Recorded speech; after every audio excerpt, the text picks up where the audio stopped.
제 친구 선후배 중에 선교사로 그 10명 가까이 나가 있습니다.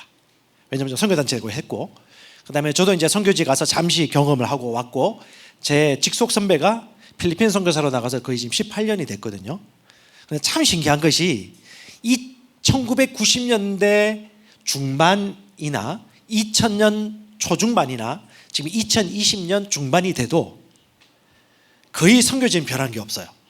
환경이라든가 선교 방법이라든가 선교 토양이라든가 선교사님들의 마인드라든가 어떤 이런 방식들은 하나도 변함이 없던 걸 좀 보면서 저도 고민을 좀 해보게 되었고, 그런 찰나에 여러분 아시겠지만 2026 코로나 터졌고, 코로나가 터지면서 교회의 정의에 대해서 궁금하게 되었고, 그러면 하나님이 세우신 교회는 우리가 지금까지 봐왔던 교회와 다를 수 있겠구나, 교회가 운영됐던 방식도 다를 수 있겠구나라는 의문을 갖게 되었고, 여러분 아시겠지만 김진호 목사님 같은 경우는 벌써 예전부터 신약교회하고 유기적 교회에 대해서, 신약 사도행전 교회에 대해서 얘기를 했었고, 그 교회에 대한 개념을 코로나가 터지면서 모두가 자각을 하게 되었고, 그러면서 좀 더 교회가 무엇인지, 이 복음을 어떻게 효과적으로 땅끝까지 증거될 것인지 고민을 하면서 나온 것이 뭐냐 하면, 중요한 건 결국은 성경으로 돌아가야 되겠구나 라는 결론에 이르게 되었는데, 그런 찰나에 지금 찾아서 보니까 하나님께서 오늘 여러분들에게 제가 이 강의를 하면서도 제가 인도받았던 부분들은 지금으로부터 약 100년, 120년 전에 있었던 선교사님들이 지금 우리가 했던 똑같은 고민, 똑같은 상황에서 똑같은 어려움을 갖고 있었는데 그 문제를 어떻게 해결해 갔는지에 대해서 오늘 여러분들의 강의 있는 그대로 가능하면 디테일하게, 이름은 들어봤겠지만 디테일한 건 대부분 모르는 것 같아요. 저도 몰랐고 신학 공부했지만, 그래서 선교사님들 다 만나봤지만 이름은 알고 정책은 아는데 실제 그것이 무엇인지 선교사님들이 이해하지 못하는 분들이 참 많았는데, 저와 여러분들 같은 경우는 새로운 피조물의 계시도 가지고 있고, 이 복음을 효과적으로 나누고 결국은 복음 나눌 뿐 아니라 제자를 만드는 제자를 만들고, 결국은 셀교회가 개척되어지는 이 효과적인 사역을 위해서 우리가 그럼 어떻게 비벌리컬 성경적인 사역 원리와 방법을 따라갈까 라고 좀 인도받는 가운데, 제가 오늘 1세기 전에 있었던, 지금으로부터 1세기 전에 있었던 선교사님 두 분 이야기를 오늘하고 내일하고 모레까지 될지 모르겠는데 나누도록 하겠습니다. 그런데 그분들이 있었던 상황하고 지금하고 차이는 없고, 그때 했던 고민이나 지금 했던 고민들, 지금 나타나고 있는 부작용이나 잘 되고 있는 것들 다 똑같이 일맥상통하기 때문에 유익이 될 것 같아서, 이 주제는요, 우리 셀 사역하시는 우리 성도들, 셀 사역하시는 팀장, 셀 리더분들, 그리고 해외에서는 선교지겠죠, 선교하시는 분들 모두에게 공통적으로 고민했던 부분들이고, 좀 더 성경적인 부분들이 무엇인지에 대해서 해결점을 줄 수 있지 않을까라는 생각으로 말씀을 좀 나누도록 하겠습니다. 의인은 뿌리로 말미암아 결실을 합니다. 하지만 불의한 자는요, 악인들의 그물과 주머니를 다 뺏으려고 합니다. 의인은 뿌리로부터 열매 거둔다는 것은 결국 그 정도가 있다는 것이거든요. 번개불을 콩 구워 먹듯이 일어나는 열매는 없다. 하나님이 주신 방식과 원리가 있는데, 오늘 제가 여러분들에게 나누는 것은 꼭 이 방식이 맞다 안 맞다를 떠나서 같이 고민해보고, 그리고 이 부분 가운데 내 현재 상황과 내 사역 현장에 어떻게 이 원리를 접목할지, 그리고 내가 받아들일 것은 무엇이고 어떻게 실천할 수 있을지 좀 더 고민해 볼 수 있는 그런 계기가 될 거라고 확신합니다. 큰 방향, 큰 고민에 대한 해결점을 준다고 생각이 되어지고요. 자, 바울의 모든 활동 안에 성령의 능력과 지혜가 스며들어 있다고 믿습니다. 바울의 모든 활동 안에 하나님의 능력과 지혜가 정확하게 다 포함되어 있다고 믿습니다. 그래서 오늘 얘기 나눈 것은 사도행전에 나와 있는 사도 바울의 메시지와 선교 방법에 대해서 여러분과 나눌 것인데, 저는 이 말씀 준비하면서 성령님이 확정하신 것이고 완벽한 계획이다라는 메시지를 가지고 여러분과 나누고 싶고요. 두 번째는 이 안에 있는 바울의 모든 활동 안에 선교 원리, 그리고 그의 성경의 열쇠를 같이 주목하고 같이 고민할 수 있었으면 좋겠고요. 오늘날 그것을 어떻게 활용할 수 있을지 지금도 유효할까라고 생각하고 참여해 보셨으면 좋겠습니다. 실제 여러분 아시겠지만 2020년도에 저희가 읽었던 책이 신약교회를 찾아서라는 책입니다. 이 책의 표지를 보면 중간에 성찬, 빵하고 잔이 나오는데, 그때 우리가 성찬의 의미를 새롭게 좀 이해하게 되었고, 초대 교회들은 항상 이 성찬이 있었고 가정집으로 모였고 같이 회종으로도 모였고 하는 두 가지 그룹 모임이 정확하게 있었고요. 그 다음에 이 사도행전 교회의 삶을 우리가 똑같이 살아갈 수 있음에도 불구하고 지금 현재의 교회의 모습을 보면 왜 그렇게 살지 못했느냐 하면, 이 교회에 물던 기독교에 보면 오늘날 사도행전 교회의 모습들과 다른 이방 종교의 의식을 차용해가지고 섞어가지고 교회에서 사용하고 있는 어떤 거품들이나 이런 형식적인 부분들이 많이 있다는 것을 여러분 이 책을 보면 이해가 할 수 있습니다. 혹시 이 책 읽어보신 분? 이 교회에 물던 기독교 다 읽어보셨어요? 엄청 두꺼운 책인데 여기에는 나와 있는 내용들이 1517년 루터의 종교개혁 때 이것이 해결되지 않았어요. 그때는 오직 교리, 이신칭에 의해서 예수를 믿어야지 구원받는다는 그쪽 교리와 메시지는 회복이 되었는데, 그 이후에 이 어떤 가톨릭의 잔재라든가 이방 종교가 했던 의식의 잔재는 하나도 해결되지 않았는데, 그 의식과 그 거품들을 해결했던 분이 누구냐면 존 웨슬리입니다. 그래서 존 웨슬리를 조금 연구해 보면 조금 이해가 될 건데, 여전히 존 웨슬리가 그렇게 했지만 지금 몇백 년 흘렀지만 우리도 여전히 존 웨슬리처럼 하지도 않고 초대교회 사도행전처럼 하지 않고 여전히 가지고 있는 것들이 많다. 그래서 새롭게 2020년 되면서 우리가 고민했던 것이 뭐냐면 신약교회의 모습이 무엇일까 고민하면서 나온 것이 우리 프랭크 바이올로의 유기적 교회 세우기란 책입니다. 이 책을 읽어보시면 좀 더 교회의 본질을 좀 이해할 수가 있겠고요. 그 다음 넘어가 보면 빌 해몬이라는 사람이 이미 예언을 했어요. 몇십 년 전에. 뭐냐면 결국은 신학 교육을 받은 성직자 중심의 사역 시대가 아니고 성도의 시대가 올 것이다. 성도의 시대가 온다는 것은 다른 말로 기존에 안수받은 정규 신학교육 과정을 받은 사람들만이 했던 것을 성도들도 할 수 있는 시대가 온다는 예언이고, 이걸 인정할 수밖에 없는 시대가 온다. 이것이 어찌 보면 예언적이신데, 우리 이 새로운 피조물의 계시에 보면요, 이 성도의 시대가 얘기하고 있는 이 메시지와 계시를 정확하게 이해를 하고 받아들이고 있습니다. 왜? 성경이 이렇게 말하고 있으니까. 그래서 지금 우리가 하고 있는 선교지에서도 이 바람과 이 흐름을 따라서 갈 수밖에 없을 거라고 저도 생각을 하고 있고요. 그래서 나온 것이 뭐냐면 또한 가정집 교회 모임이, 오래된 교회 가정집 모임, 이 책 진 에드워즈 목사님이 쓴 책인데, 이런 책 내용들도 대부분 뭐냐 하면 모든 두세 사람이 예수 이름으로 모인 곳에는 성찬도 있고 안수도 있을 수 있고 설교도 있고 모든 것이 가능하다는 것을 우리가 다 인정하고 있고, 암암리에 저희 교회는 다 하고 있습니다. 밖에 나가서 예지하지 말라고 합니다. 왜냐하면 제가 이단의 개수가 되고, 김지영 목사는 원래 이단의 개수였지만 저도 이단의 개수가 되고, 그런데 더 중요한 것은 뭐냐 하면 그럼에도 불구하고 성령과 진리가 무엇을 말하고 있는지를 정확하게 알고 있으면 그걸 안 할 수 없기 때문에, 여러분 아시겠지만 코로나 기간에 우리 김민성 선교사나 박준수 선교사 같은 경우는 기존의 교단의 선교사님들로부터 공격을 받고 딸을 당했어요. 그래서 나왔어요. 그리고 저희 교회하고 연결된 겁니다. 그래서 어찌 보면 김민성 선교사 같은 경우는 어찌 보면 태국 선교지에서 소문난 분이에요.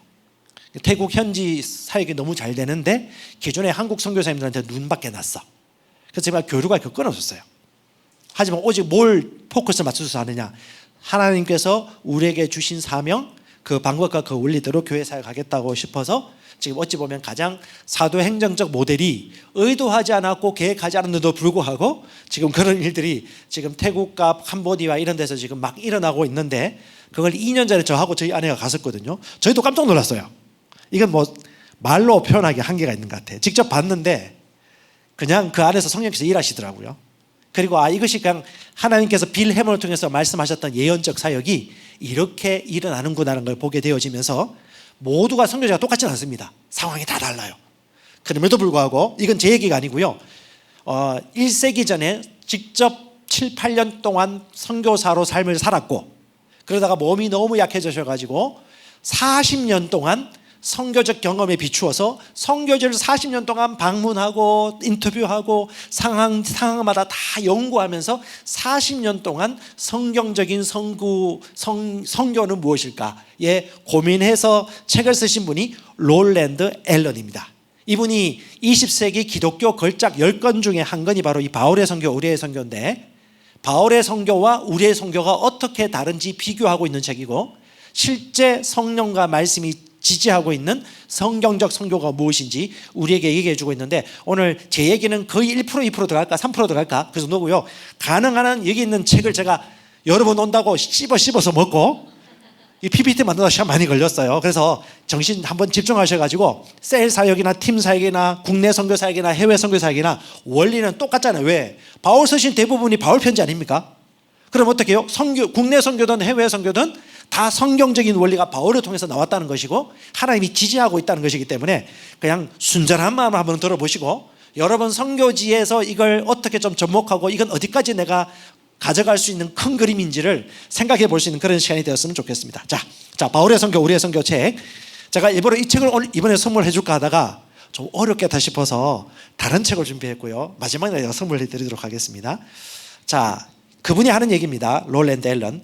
바울의 모든 행동 아래에 깔린 원리는 두 가지로 정리할 수 있다. 이 핵심 결론이에요. 근데 이 내용만 봐서는 여러분 이해할 수 없어서 제가 풀어놓은 첫 번째, 그는 율법이 아니라 복음을 전하는 사람이었고. 여기서 말하는 율법이 뭘까요? 성경이 말하는 복음 이외에 어떤 내가 선배로부터 보고 들었던 전통일 수 있죠. 내 위에 선교사님이라든가 교회에서 배웠던 가르침일 수 있습니다. 의식들이죠. 그런 전통, 혹은 내가 지금까지 가지고 있던 선입견, 내가 지금까지 가지고 있던 기존 관점이 있어요. 이것이 율법일 수 있습니다. 그 율법이 아니라 복음을 바울은 전하는 사람이었다. 그래서 가장 첫 번째 뭐냐? 복음이 무엇인지 정확하게 알지 못하면 결국 복음은 전수 안 된다는 거예요. 두 번째가 뭐냐면 그리스도에게 자리를 마련해 주기 위해 회심자들, 현지 구원받은 사람들이나 성도들로부터 바울은 실로 물러난 사람이었다. 바울이 그 자리를 꿰차고 오래 있지 않고 성도들이, 그 지역에 있는 현지인들이 바울의 자리를 차지해서 그 일들을 할 수 있도록 양보했다.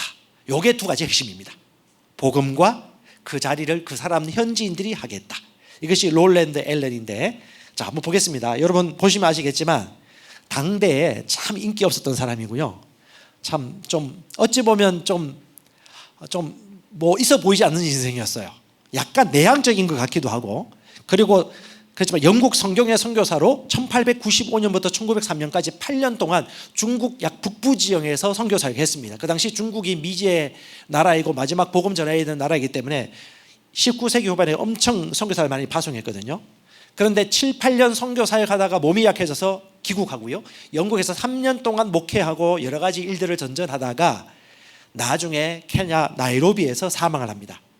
살아있는 집필하고 책도 쓰고 공부도 하고요. 선교지를 곳곳 돌아다니면서 자기 협력 선교사, 선교지 현장을 보면서 연구를 했어요. 선교적 방법, 하나님이 기뻐하시는 선교가 어떤 것일까라고 공부를 몇 년? 40년. 전문가겠죠. 40년이니까 40년 동안 했던 연구를 이 책에 다 풀어놓았는데, 그 40년 동안 했던 그 내용들에 대한 어떤 혼이 담겨져 있다는 생각이 좀 들고, 그러니까 저는 이 책을 읽으면서 여러분들에게도 너무 도움이 줄 수 있겠다. 우리 셀 사역이나 교회 사역에도 너무 도움이 되겠다는 생각이 되어지고, 하나님께서 이때 우리에게 보여주셨는데, 이 영어는 미셔너리 메소드, 선교적 방법론인데 방법이라기보다는 원리라고 생각하시면 좋겠고요. 왜냐하면 메소드는 조금 바뀔 수 있는 거니까. 세인트 폴, 사도 바울의 방법과 우리의 방법이 무엇이 다른가라고 해서 출간한 책이고요. 그래서 이것이 나왔을 때 수많은 사람들이 한 명도 뭐 별로 관심을 기울이지 않았습니다. 그런데 인정도 받지 않을 때 손자가, 할아버지 제가 이 책 읽어도 되겠습니까? 라고 하니까 할아버지가 이런 얘기 했대요. 앨런이, 얘야 네가 읽어도 이해되지 않을 거야. 근데 내가 죽고 난 이후에 10년 후부터 반드시 다 알게 될 거야 라고 확신을 줬어요.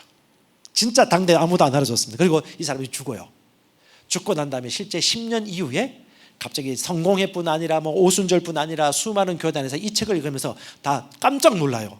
예언자적 선교 연구론자다, 시대를 앞선 선교가네라고 막 칭송을 하면서 수많은 사람들이 막 인정을 해줬는데 왜 그랬을까요? 왜? 문체가 탁월했어? 아니에요.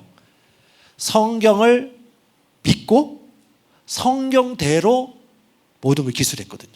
그래서 오늘 이거 하는 거는 우리 얘기라기보다는 롤랜드 앨런의 인생과 그분을 통해서 하나님께서 알려주시고자 하는 성경적 선교, 그 부분에 대해서 비블리컬, 성경적 원리를 여러분과 알 수 있을 것 같습니다. 자, 롤랜드 앨런이 제가 있는 그대로 읽어드릴게요. 동아프리카 선교사역 둘러본 이후에 이렇게 적었습니다. 나는 누구에게도 어떤 것을 하라고 요구한 적이 없기에 예 혹은 아니요라고 응답을 받지 않는다. 언젠가 누군가는 무슨 행위가 요구되는지 알게 될 것이고 용기를 내어 행동에 옮길 날이 올지도 모른다. 내가 말할 수 있는 전부는 이것이 그리스도와 그 사도들의 방식이라는 것이다. 누군가 그것은 시대에 뒤떨어진 것이라든가 때가 변했다고 대꾸한다면 나로서는 이것이 그리스도와 사도들의 방식이라고 반복할 수밖에 없고 그가 이 문제를 있는 그대로 직면하도록 내버려 둘 수밖에 없다. 아마 여기 있는 선교사님들도 아마 선교교육 다 받으셨고 저도 마찬가지고요. 끊임없이 선교 얘기를 많이 들은 내비수 선교 정책이라든가 선교사 방법도 많이 들었습니다. 그런데 우리가 이제 그 안다고 하는 것이 얼마 정도 아는 것인가? 안다라면 내가 얼마나 내 잠재의식까지 그것이 내게 왔을까? 그리고 내가 그대로 행동하고 살아가고 있는가에 대해서 한번 좀 생각을 해보면서 오늘 이 내용을 같이 들어보셨으면 좋겠습니다. 유명한 선교학자죠. 레슬리 뉴비긴이 이런 추천글을 썼습니다. 사실상 앨런의 사상을 해석한 이들 가운데 사역과 성례에 대한 그의 사고방식에 관심이 없었던 사람이 부지기수였다. 실제 여러분 1880년도에 누가 우리나라에 들어왔나요?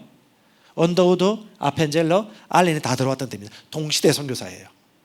그때도 똑같은 고민을 가지고 있습니다. 선교지에서 왜 이렇게 안 되는 거야? 이게 효과적인 게 맞나? 이렇게 하는 게 맞을까라는 고민을 다 했다는 거예요. 뉴비긴이 이렇게 얘기합니다. 조만간 자기에게 익숙한 관념들이 사람 말보다 더 예리한 한 목소리, 성령이겠죠. 한 목소리에 의해서 의심을 받는다고 느끼지 못한다면 오히려 내가 놀랄 것이다. 그래서 저는 여러분들에게 오늘 당부하고 싶은 것은 사람은 머리 두뇌 의식이 있는데 머리에 보면요 빙하와 같은 모습이라고 보통 얘기합니다. 뭐냐면 잠재의식이 있고 보여지는 의식부가 있습니다. 이 프로이드 같은 경우는 의식적 마음이 있고 보이다는 것을 무의식이라고 얘기했는데 이 무의식의 영역에서 하나님의 말씀으로 설득되지 않는다면 나는 알고 있다고 생각하고 있지만 의식 영역에서는 이게 점령되지 않았기 때문에 행동과 선택은 내가 알고 있다고 생각한 걸로 나오지 내 무의식 속에서 나오지 실제로 하나님의 말씀이나 이런 정책과 원리에 대해서 내가 배웠다 하더라도 실제 내 잠재의식까지 이게 체질화되지 않는다면 나오지 않을 수도 있다. 그걸 좀 생각하면 좋을 것 같고요. 실제 인간의 뇌는 세 가지가 구분할 수 있습니다. 하나는 뭐냐면 대뇌피질이에요. 이걸 뭐냐면 이성적인 인간의 이성적인 뇌를 말하고 두 번째는 감정적인 뇌. 이건 포유류 동물입니다. 감정이 내키지 않으면 선택하지 않는. 세 번째가 뭐냐면 생존의 뇌인데 이게 파충류의 뇌라고 불리는데 이 세 가지 뇌의 개념이 있는데 우리가 이 하나님의 말씀에 숙지되어지고 묵상이 되어질수록 어떻게 해요? 인간적인 뇌, 이성의 뇌가 내 감정이나 밀어내고 싶은 어떤 이런 감정과 느낌보다도 실제로 이 하나님의 말씀이 말하는 바를 있는 그대로 받아들이고 아마 실행하면서 적용하지 않을까 싶습니다. 그래서 여기 뇌와 무의식은 정확하게 이렇게 합니다. 뇌와 무의식은 밀접하게 연결되어 있고 인간의 행동과 인지에 중요한 역할을 합니다. 뇌는 다양한 신경세포 네트워크를 통해 무의식적 정보 처리 과정을 수행하고 이를 통해 우리는 의식적으로 인식하지 못하지만 행동과 감정에 영향을 미치는 수많은 결정들을 내립니다. 그럼 제가 지금부터 나누는 이 모든 내용들이 내가 의식적으로 알고 있는 건지 아니면 무의식에까지 이걸 내가 실제로 믿고 동의하고 있는지 한번 생각하시면서 저도 그렇게 보도록 하겠습니다. 자, 앨런이 말하고 있는 바울교회, 사도행전에 나와 있는 바울교회를 연구해 봤더니 두 가지 특징이 있어요. 하나는 뭐냐 하면 교회는 로컬 처치자. 왜냐? 그 당시 선교하는 교회는요 로컬 처치 개념보다는 선교회, 총회 선교회, 선교부가 그 모든 걸 관장했었어요. 지금은 어느 정도인지 모르겠습니다. 저는. 근데 지금도 없지 않아 저 GMS라든가 제가 알고 있는 분들 보면 상당히 영향이 많이 있는 것 같아요. 그런데 철저하게 바울은 그 지역의 독특성과 리더십을 인정하는 로컬 처치를 인정했다는 것이고 독립적으로 뒀다는 거예요. 두 번째, 회심자들과 교회에 내주하는 성령에 대한 깊은 신뢰와 믿음으로 말미암아 단번에 그들 현지인들이 완전한 권위를 갖고 그들을 세울 수 있었다. 이게 가장 큰 성경적 바울적 교회의 두 가지 특징입니다. 그래서 어찌 보면 우리의 선교사 선배죠. 우리 앨런이 선교사 선배이고 그리고 10년 정도 선교사에 가고 40년 동안 연구하면서 주신 결론이 뭐냐면 로컬 처치라는 것과 현지 구원받은 사람들이 직접 모든 권위를 가지고 주관하는 독립적인 교회가 되었다는 게 핵심이고, 모든 선교사들이 똑같이 하는 고민은 뭐냐 하면, 우리가 복음을 전파하고 영혼을 구원하면 똑같은 고민인 것 같아요. 제가 20년 전에도 똑같았는데 지금도 똑같은 것 같아요. 2004년도에 그 파송받아 나갔던 선교사님 제가 얼마 전에 만났는데 똑같은 고민을 지금도 똑같이 하고 있고 똑같은 어려움을 갖고 있는데, 복음을 전했어요. 영혼 구원합니다. 근데 오랜 세월 동안 몸에 밴 선교사님들이 가지고 있는 생각이 뭐냐 하면, 제가 하는 얘기가 아니고요, 앨런이 하는 얘기입니다. 그 당시나 지금이나 똑같다는 거죠. 선교 사역의 공식이 있는데, 선교지에서 얻은 회심자들이 홀로 서게 도우려면 장기간 교육과 훈련을 시켜야 한다는 것이 선교사들의 공식이더라. 그래서 실제 성경적인 독립이나 리더가 안 세워진다. 지금까지 가지고 있던 어떤 습득이죠.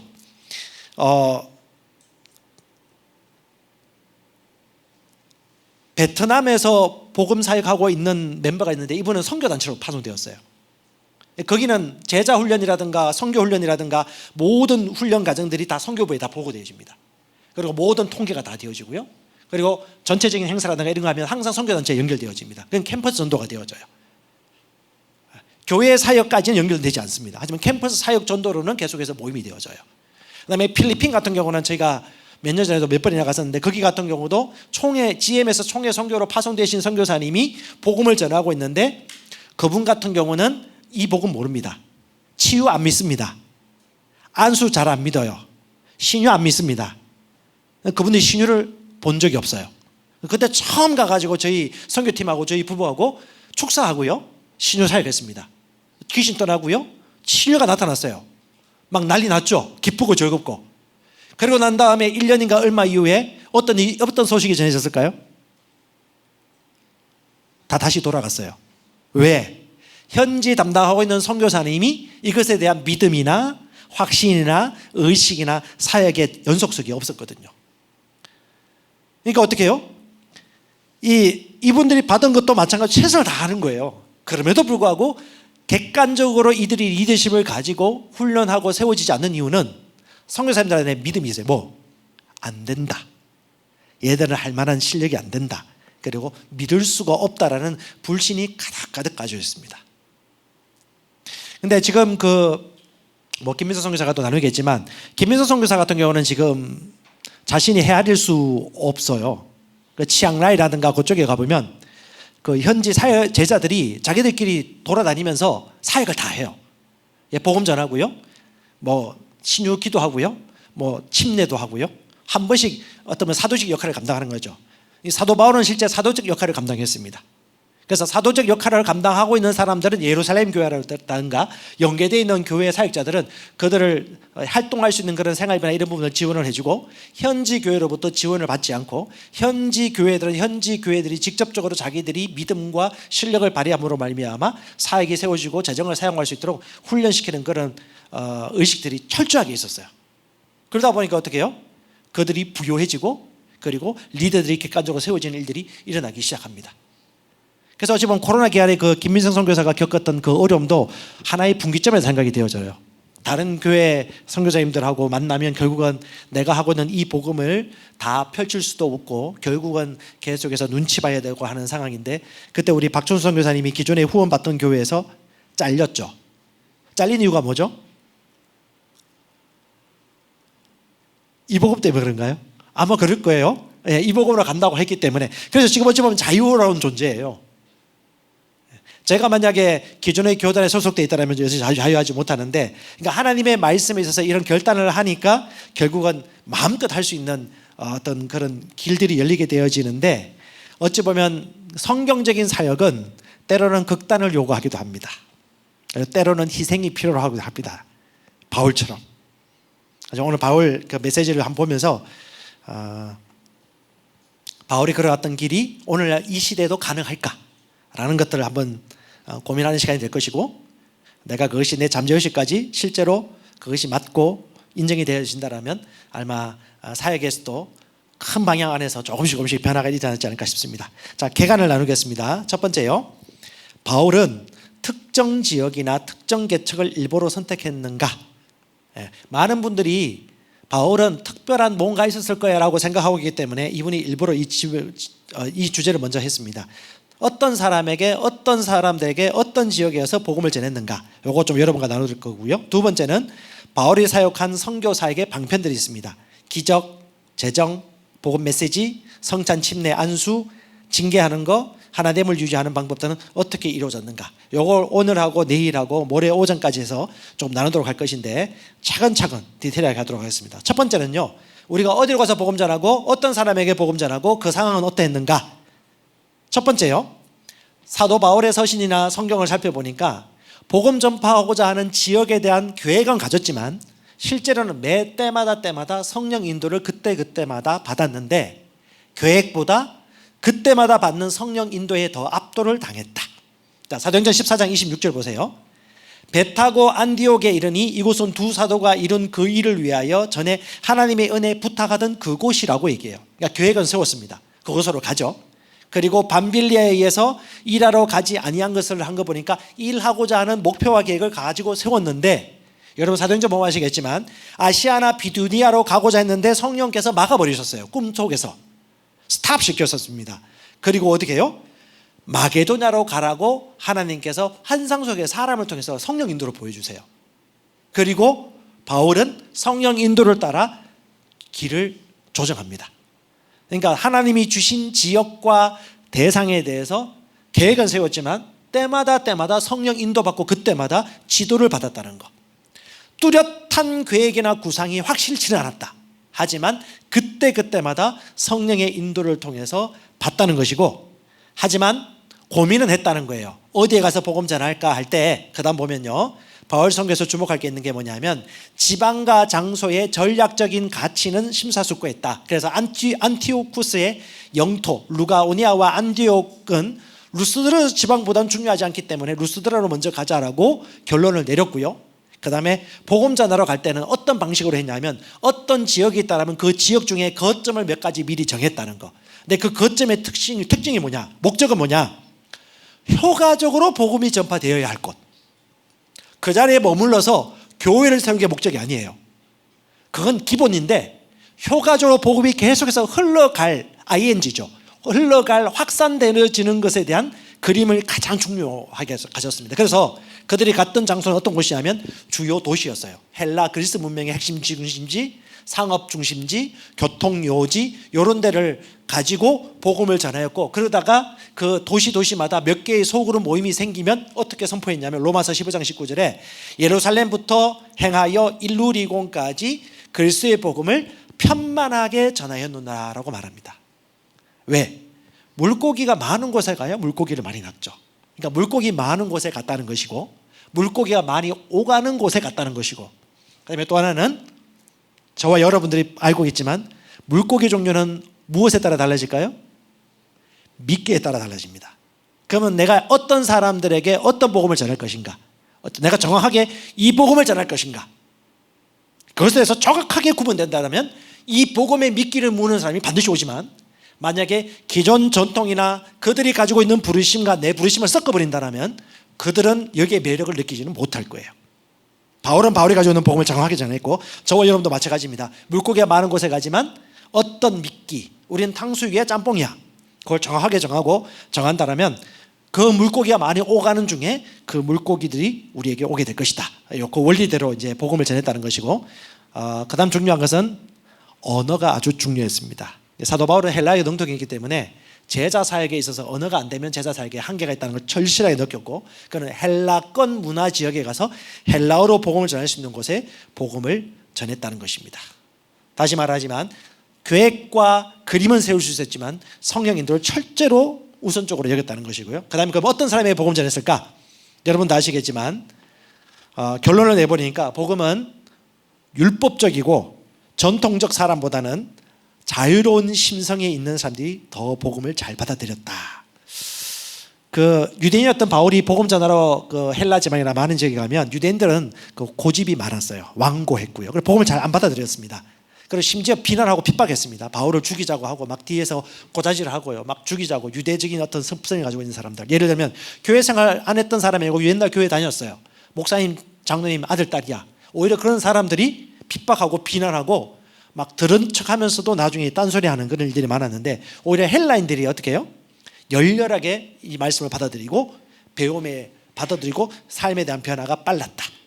첫 번째는 회당에 가서 유대인들 중심으로 복음을 전했지만 잘 안 받아들이니까 어떻게 해요? 회당을 벗어나서 수많은 사람들에게 복음을 전하면서 그 지역에 있는 나름 평판 좋은 사람들 집에서 복음을 전했다는 결론이 나와 있어요. 빌립보에서는 루디아의 집, 데살로니가는 야손의 집, 고린도에는 아굴라의 집, 디도 유스도의 집, 아굴라와 동행해서 디도 유스도의 집에서 복음 나누었고요. 에베소에서는 두란노 소원, 집집마다 돌아다니면서 복음을 나누었다는 것이고, 그 다음에 특정한 계층만이 아니고 모든 사람에게 복음을 전했는데, 그 복음을 받아들이는 사람 중에 가장 반응이 많았던 사람이 낮은 계층, 종, 노예, 노동자, 시민들, 그리고 그 노예주들이 제일 이 교회의 구성원들이 많았더라.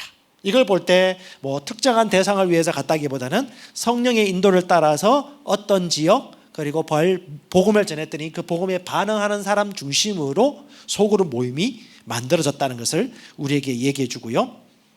그 다음에 그 당시 상황이 어땠느냐, 많은 선교사님들이 이 책을 보면서 얘기하는 것이 그때는 우리보다 낫지 않았을까라고 얘기하는데, 실제 당시 사회, 종교, 도덕적 상황은 오늘 우리보다 더 나았고 유리하다는 이점은 하나도 없습니다.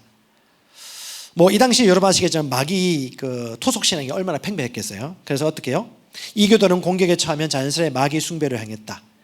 우상 숭배는 물론이고 삶의 모든 부분과 형태가 귀신들의 지배를 받았고, 왕자 위에 앉고 둥근 요람이를 떠다녔으며 땅은 문자 그대로 지옥이었다.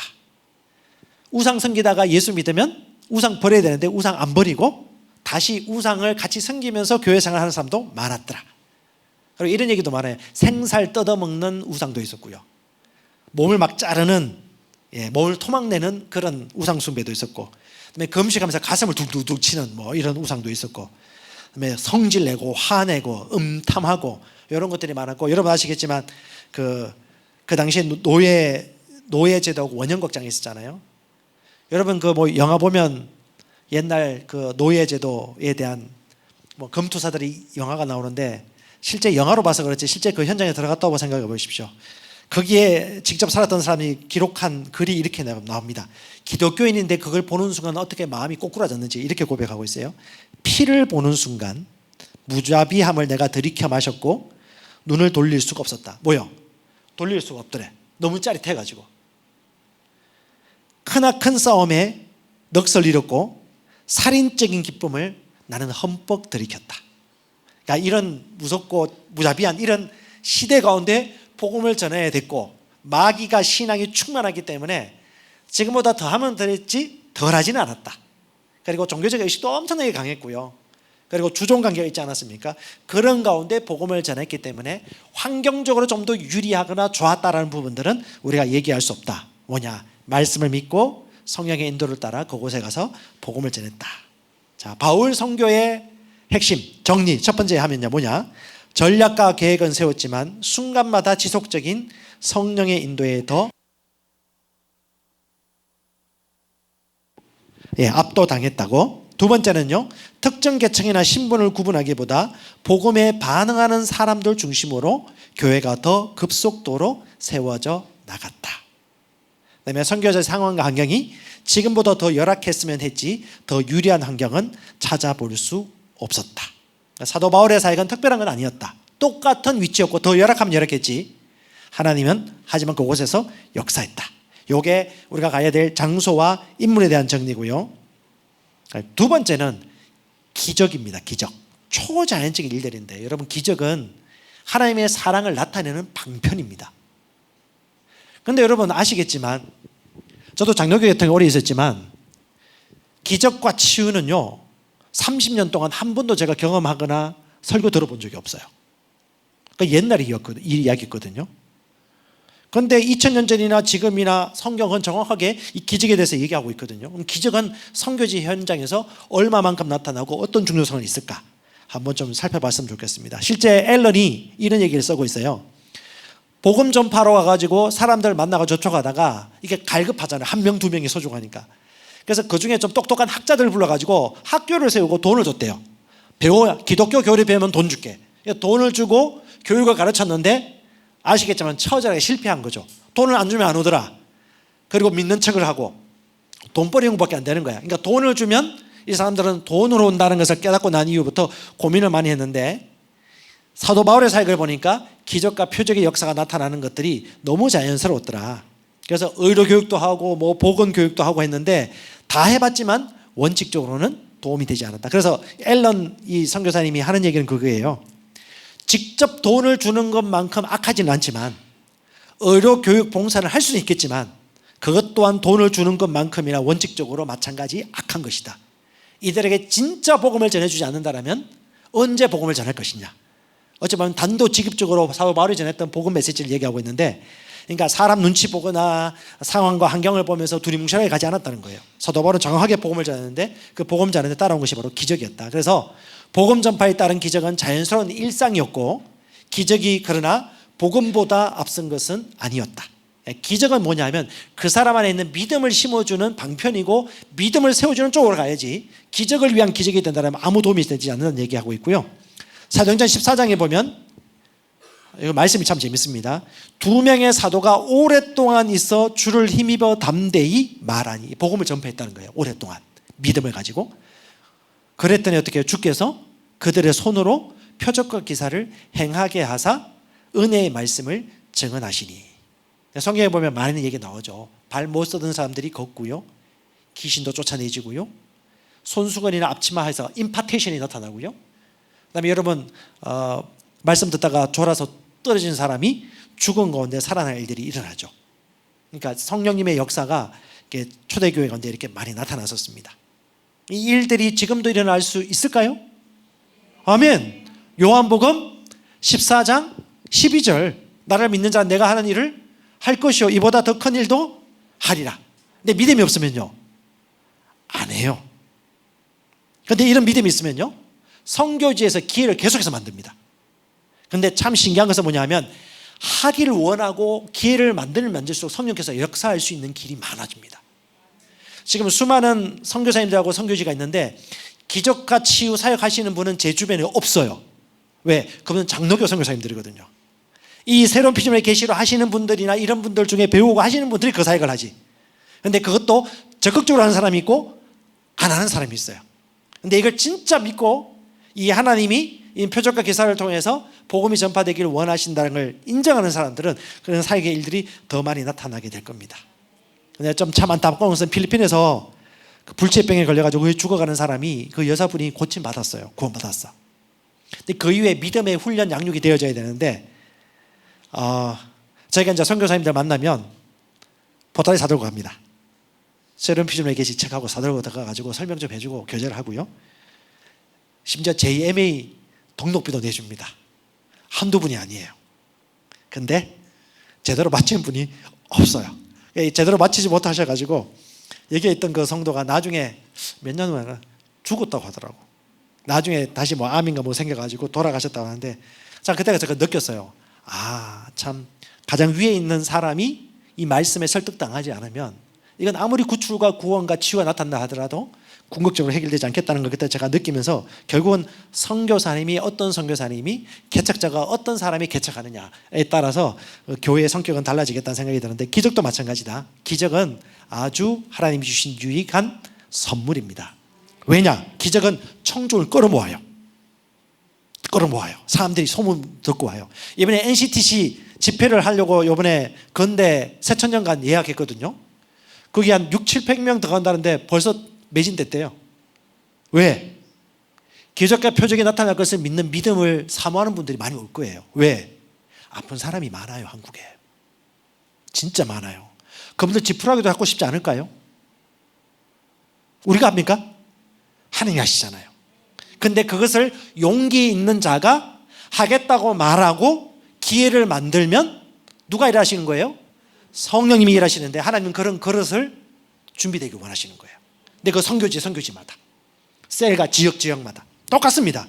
그래서 기적을 향한 메시지를 통해서 기적이 나타나. 그러면 사람들이 넌지시 뭘 느끼냐면 신적 승인을 얻는다고 믿어요. 하나님이 하셨구나.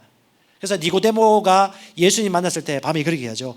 하나님이 아니고서는 하실 수 없는 일을 당신이 하셨습니다. 그러니까 사람들은 다 안다는 거예요. 이건 기적이야. 이건 하나님 외에는 할 수 없어. 라는 그런 믿음을 가지게 된다는 거죠. 그래서 어찌 보면 선교지에서 여러분 누구보다도 저도 마찬가지고 우리 여러분도 마찬가지지만 기적과 표적에 대해서 신유에 대한 메시지죠. 치유자 그리스도라든가 신유에 대한 이 제임에 감옥되는데 이것에서 내가 철저하게 믿고 그리고 그런 기회를 많이 만드는 것은 너무 자연스러운 것이다. 사도행전 15장 12절 같이 읽어볼까요? 그러자 온 회중은 조용해졌다. 그리고 그들은 바나바와 바울이 하나님께서 자기들을 통하여 이방 사람들 가운데 행하신 온갖 표징과 놀라운 일을 보고하는 것을 들었다. 예, 사도 바울과 가서 나타난 표적들을 다 설명해 주고 이런 일들이 나타났고요, 이런 일들이 나타났고요, 설명을 다 합니다. 그래서 기적은 행동으로 표현된 하나님의 복음 메시지이고요. 하나님은 사랑이시고 자유케 한다는 하나님의 사랑을 나타내는 최고의 방법이 뭐냐? 바로 표적이고 기적입니다. 제가 아는 선교사님 중에 학생 선교사로서 10년 동안 중국에서 사역했어요. 중국에서 자기 제자 한 6명에서 10명 세웠습니다. 다 선교사로 헌신했어요. 거의. 이 선교사로 헌신한 중국인들이 지금 동남아에서 선교사로 사역하고 있습니다. 선교단체 선교사로서 헌신한 거예요. 그리고 이분들 중국에 추방당했습니다. 5년 전인가 6년 전인가 6, 7년 됐나?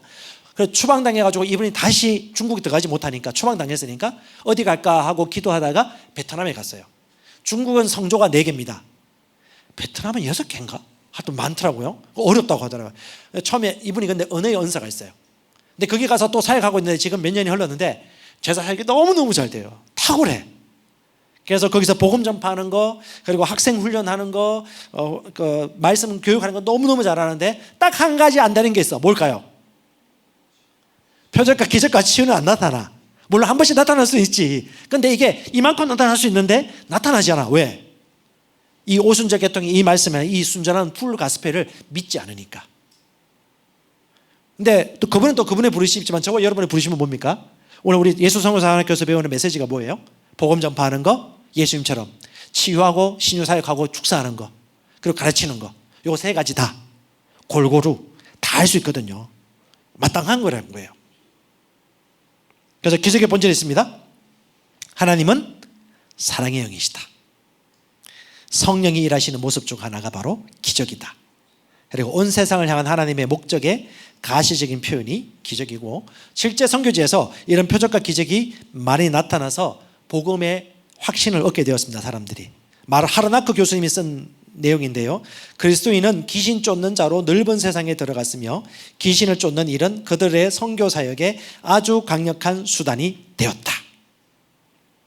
국내뿐 아니고 국외뿐 아니고 귀신 들린 사람이라든가 아픈 사람이 있다면 쫓아내거나 말씀을 전파함으로 말미암아 거의 치유받고 자유케 되어지는 일들에 있어서는 그리스도인들이라면 누구든지 할 수 있는 사역이고 마땅한 것이다라고 우리에게 얘기해 주고 있습니다. 정리하겠습니다.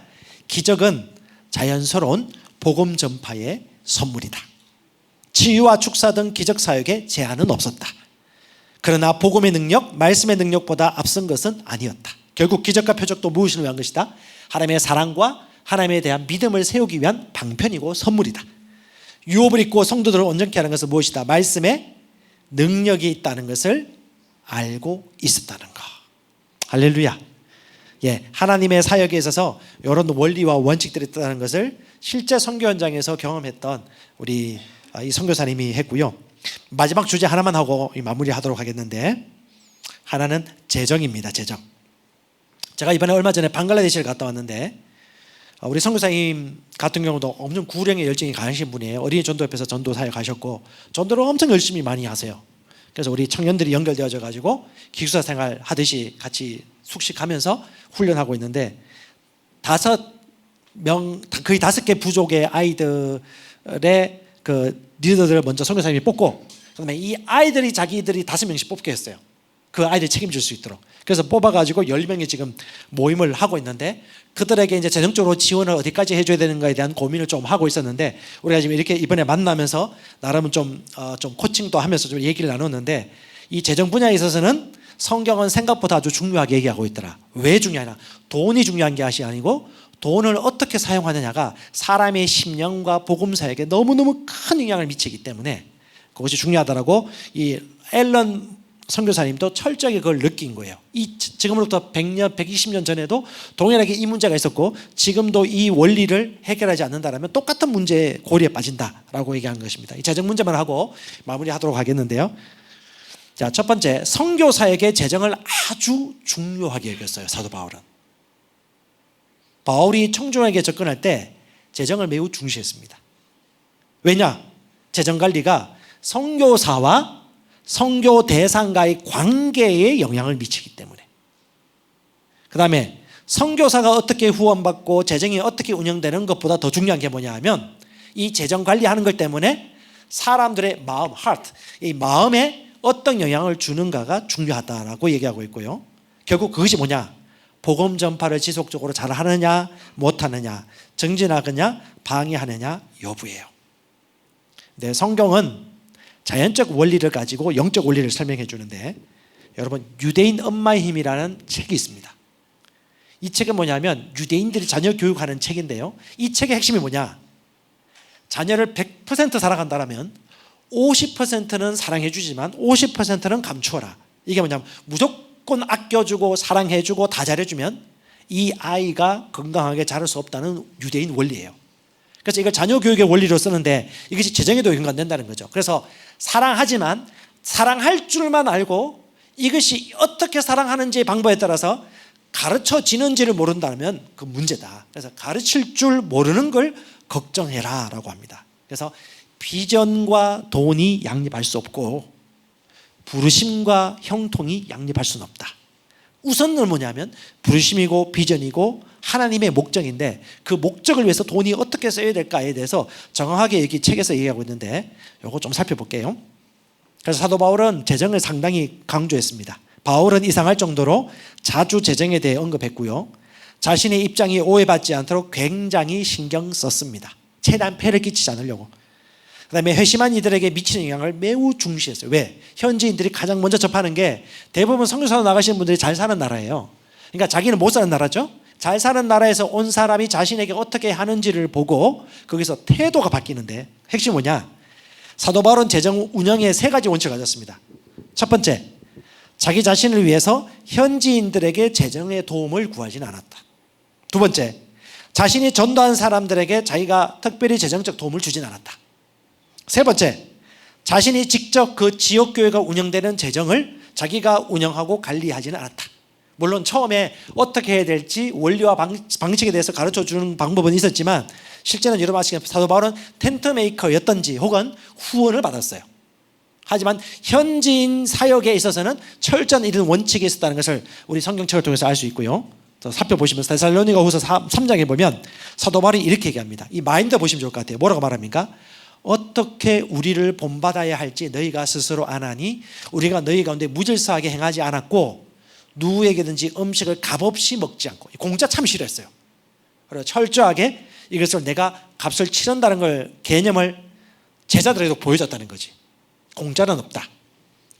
아무에게도 폐를 끼치지 아니하려 하였다라고 내 권리가 있지만 그걸 스스로 내려놨다라고 얘기하고 있고, 그다음 그럼에도 불구하고 살펴보면 사도 바울은요, 해심시킨 자들이 선물을 주면 그냥 선물을 받아요. 거절하진 않았어요. 그 다음에 또 도움 받는 것을 끄리끼지 않고 오히려 환영했습니다. 축복했어요. 네, 감사했습니다. 왜? 내가 요구한 게 아니고 그들이 기꺼이 하는 것이기 때문에 기쁨으로 받았고요. 바울은 금욕주의자가 아니었고 빈곤에 시달리는 것을 미덕으로 여기지도 않았습니다. 그런데 참 놀라운 것은 사도 바울이 고소를 많이 당했습니다. 값비싼 소송 절차, 그리고 여행 경비, 지방 총독들이 모르게 와가지고 혹시 바울에게 돈을 좀 얻을까 하여 구슬리듯 장면이 나오죠. 사도 바울이 상받아 자산이 좀 있었어요. 근데 그게 어떻게 형성됐는지는 모릅니다. 아마도 후원이나 이런 부분이 있었을 것인데, 그러니까 순회 사역자로서 교회 선교사를 하시는 이분들 같은 경우는 현지인들에게 억지로 뭐 자신에게 필요한 경비를 채우라고 의도적으로 하지는 않았다. 하지만 어느 정도 그런 비용은 자기가 감당하고 있었다는 것. 그리고 해심자들에게 재정 지원을 부탁하지 않았고 현지인들과 소통하는 소수의 사람의 재정은 지원하여서 연계 사역이 되도록 했다. 그래서 우리 앨런 박사가 사도 바울의 선교 방식과 지금 현재 우리 선교사님들, 우리 자기 동기들, 서구 선교사님들 하고 있는 서구교회 선교 방식이 어떻게 다르냐라고 비교를 했단 말이지. 보니까 대다수 선교지는 상당한 현지 교회가 그 선교사를 파송한 나라에 후원을 계속 기대한다. 그러니까 의존하고 의식하게만 의존의 의식을 가지게 되었다. 보통 이제 사역지 후원보다는 사역자를 후원하는 건 본부에서 하는데 사역지는 후원하지 않아야 되는데 여전히 처음에도 그랬고 5년 지나고 10년 지나고 20년 지나도 여전히 사역지에 대해서 본국에서 후원을 계속해서 받는 걸 선교사님들이 기대하더라. 두 번째, 선교지 개척 시 먼저 땅의 건물을 확보하는데 온통 신경을 쓰고, 제 얘기는 아니고요, 앨런 선교사 얘기입니다. 그 당시 그랬대요. 예배 인도의 서구 장식이나 어떤 필요한 물품들이 갖춰진 처소를 준비하는데 신경을 썼다. 그리고 교회에 모이는 숫자, 건물 건립으로 선교 성공의 기준을 삼았고, 왜? 보여지는 거니까. 또 그 보여지는 걸 따라 후원하는 그 나라에 후원하시는 분들은 성공적이구나라고 생각하는 그 문화가 있는 거예요. 그러니까 어떻게 해요? 계속 후원하죠. 그것에 심혈을 기울이는 일들이 반복된다. 선교사 경험을 했고 40년 동안 선교지 현장을 왔다 갔다 하면서 자기가 느낀 거예요, 이게. 그 다음에 선교회는 선교사 주민이 옳은 가르침을 수용하려면 이 모든 것을 확보하는 것이 불가능하기에 당연히 그것들을 확보해 주어야 한다고 뭐한다? 생각한다. 이게 그냥 습관이 되어버렸어. 이게 어떻게 해요? 선교제 저게 없구나, 선교제 그게 필요하구나 라고 하면서 어떻게 해요? 채워주고자 하는 생각이 그냥 일반화 되어버린 거죠. 어떻게 해요? 다 지원해 주는 거야. 그러면 이런 일들이 생기면 도대체 어떤 일이 벌어지느냐. 얘가 아주 앨런 같은 경우는 내향적이면서도 아주 분석적인데 뭐라고 적었냐면 그 결과가 어떻게 되어지냐. 이게 뭐냐면 자기도 모르는 새 교육이 된다는 거예요, 현장에 있는 사람들에게. 우리 셀도 마찬가지입니다. 우리가 셀 사역이나 제자 사역을 하고 있다면 똑같습니다. 재정 문제 똑같고요, 의존하는 문제 똑같습니다. 새로운 선교기지 설립은 1차적으로 재정 문제가 되어버렸다. 두 번째, 이런 공급 간섭의 이유는 첫 번째, 본국 교회가 엄청난 재산을 가지고 있기 때문이고, 두 번째, 교회의 안정은 건물의 영구성에 달려있다는 지배적인 관념 때문이다. 그 생각을 가지고 있다는 거예요. 그래서 보통 성실하게 열정과 열망을 가진 분들이 선교지 가면 가장 먼저 하는 게 뭐냐면 땅 사고 건물을 높여요. 왜? 본 게 그거밖에 없거든.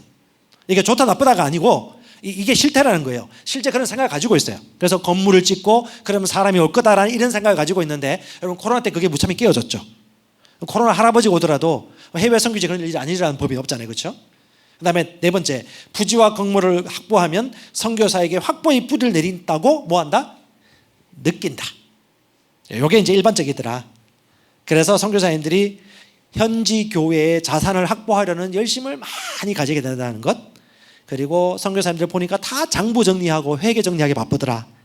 그 다음에 방문객들이 오면 어떻게 하면 자꾸 후원금을 가져오도록 해서 그 사람들이 후원금을 주기 위해서 오게 되더라. 그러니까 자기가 볼 때 참 이게 너무 안타깝고 의존적인 문화가 현지인들에게도 흘러가는 것이 현상이다라고 하면서 결론적으로 이제 내린 게 뭐냐면, 물질적 수단도 영적인 용도로 사용될 수 있다. 하지만 말이라든가 건물이 스스로 영적 열매를 맺을 수 있는 것은 없다. 그래서 외적 물체의 가치는 그것의 생명과 존재에 부여하는 정신으로부터 나온다. 그래서 현지인이 어떻게 볼까? 이런 생각을 할 거다. 왜 이 사람들은 영구적인 시설 확보에 저렇게 야단일까? 무슨 악한 동기가 있는가? 이건 중국입니다. 중국은 100년 전에 외국인들이 선교사들이 와서 건물을 지으면 외국인들이 짓는 건물이기 때문에 중국인은 자주적인 독립심이 강하잖아요. 외세에 무릎 꿇는다는 그런 의식을 가진다고 그래요. 그러니까 침략당하는 느낌이 들죠. 왜? 그분들이 그 건물을 짓고 다 하면. 우리 교회가 이제 후원하고 선교하는 선교사님이 계셨습니다. 외국인 선교사님이에요.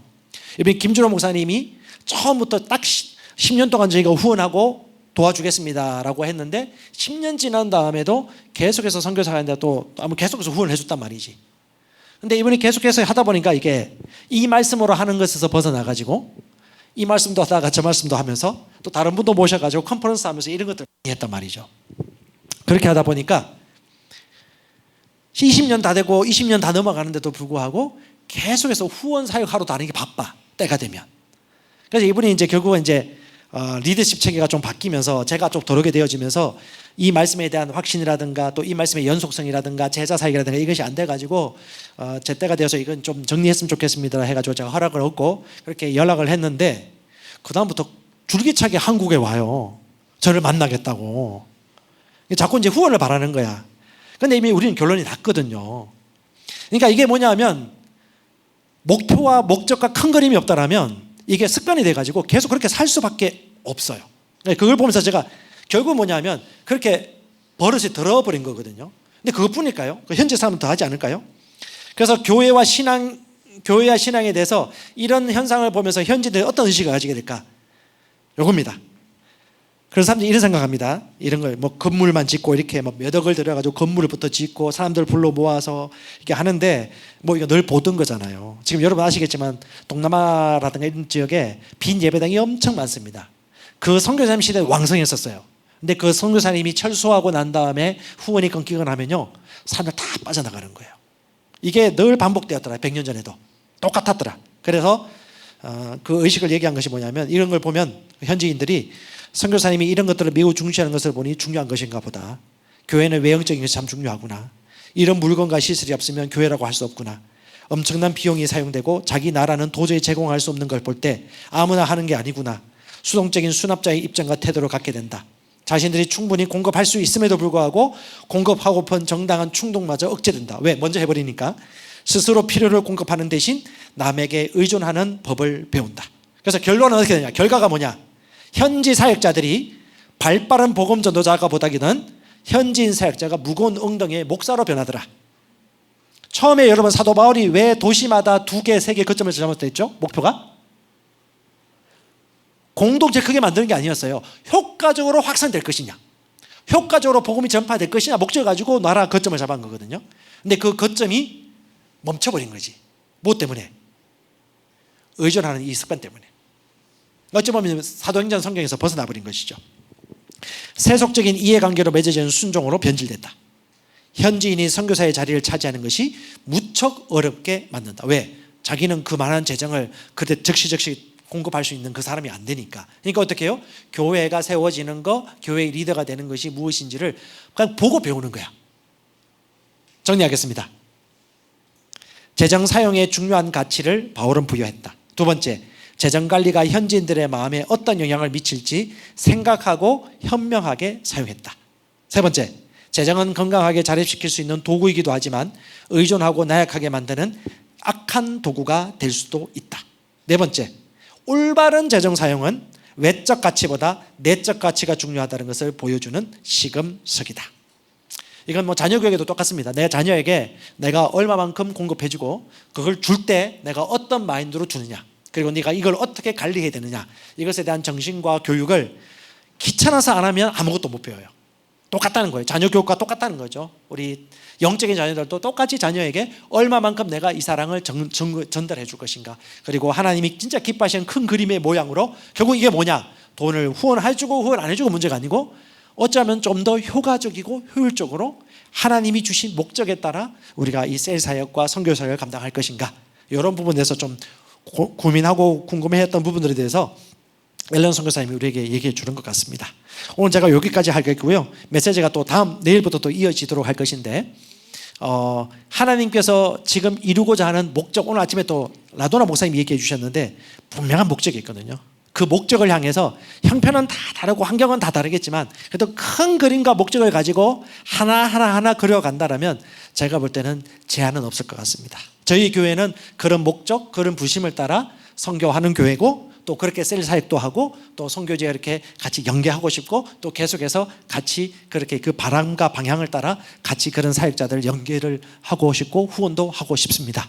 여러분 계속해서 기도해 주시고, 또 지금도 좋지만 잘했지만 또 앞으로도 또 이 메시지를 통해서 좀 접목하고 또 사용해야 될 원리들이 무엇인가를 생각하면서 조금이나마 도움이 되었으면 좋겠고요. 우리 목사님 나오셔서 잠시 기도하고 오늘 시간 마치도록 하겠습니다. 감사합니다.